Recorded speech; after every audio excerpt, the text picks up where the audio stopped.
ডিভোর্সে একজন নারী নিজের কিডনি দিয়ে বাঁচিয়েছেন তার পরবর্তী স্বামীকে। যারা এই যে কথায় কথা ডিভোর্স নিতে চান তাদের জন্য বাংলাদেশের একটা ঘটনা, একটা শিক্ষা হিসেবে থাকতে পারে।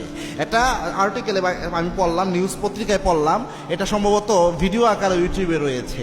আপনার একজন বোন যার পূর্বের স্বামী অনেক নির্যাতন তার উপর করতো, অমানবিক নির্যাতন করত। সে তার ওই ঘরে সন্তান হয়েছে, বাচ্চাদের কোনো খেয়াল তার ওই স্বামী রাখতো না।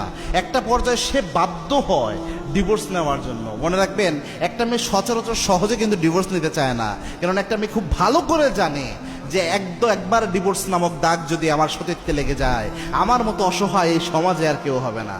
এবং আল্লাহ তো পছন্দ করেন না ডিভোর্সটা। এবং আল্লাহর হাবিব জানিয়েছেন, আবগাদু হালালু ইলাল্লাহিত তালাক, আল্লাহর কাছে যতগুলো বিধান রয়েছে হালাল কিন্তু অপছন্দনীয় যে বিধান সেটা হচ্ছে তালাকের বিধান, নিকৃষ্ট বিধান।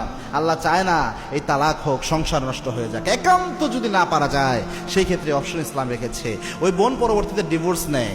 যতটুকু জানলাম, ডিভোর্স নেওয়ার পরে একটা ছেলের সাথে তার বিয়ে হয়। ওই ছেলেটা তাকে বিয়ে করার পর এত যত্ন তাকে নিয়েছে, বলছে একটা ফুলের টোকাও কখনো আমাকে দেয় নাই।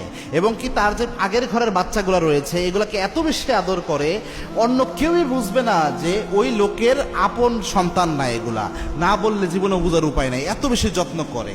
এই মানুষটা বলতেছে, আমার স্বামী হাজব্যান্ড একজন ফেরেশতাতুল্য মানুষ।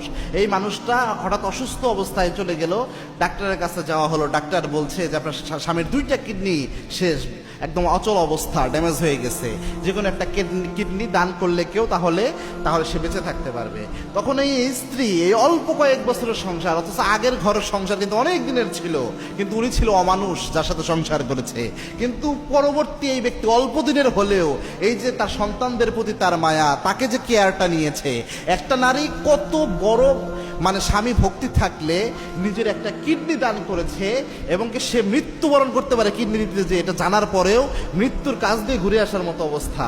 সে কিডনি দিয়ে হলো তার স্বামীকে বাঁচিয়েছে। মনে রাখবেন, একটা মেয়ে যখন ভালো একজন স্বামী পায়, গোটা দুনিয়ার সমস্ত কিছুর চেয়ে সেও স্বামীটাকে বেশি দামি মনে করে, সেটাকে আঁকড়ে ধরে।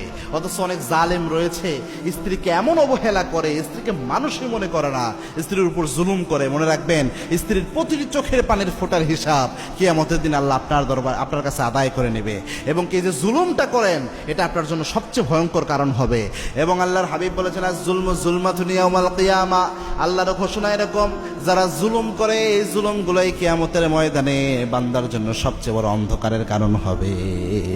আশা করেন এবং আল্লাহ ছাড়া অন্য কারোর জন্য কোনো কিছু করতে চান না, আল্লাহকে সন্তুষ্ট করার জন্য করতে চান, ইনশাআল্লাহ আল্লাহ পাক আপনাকে সবকিছুই দিবে ইনশাআল্লাহ।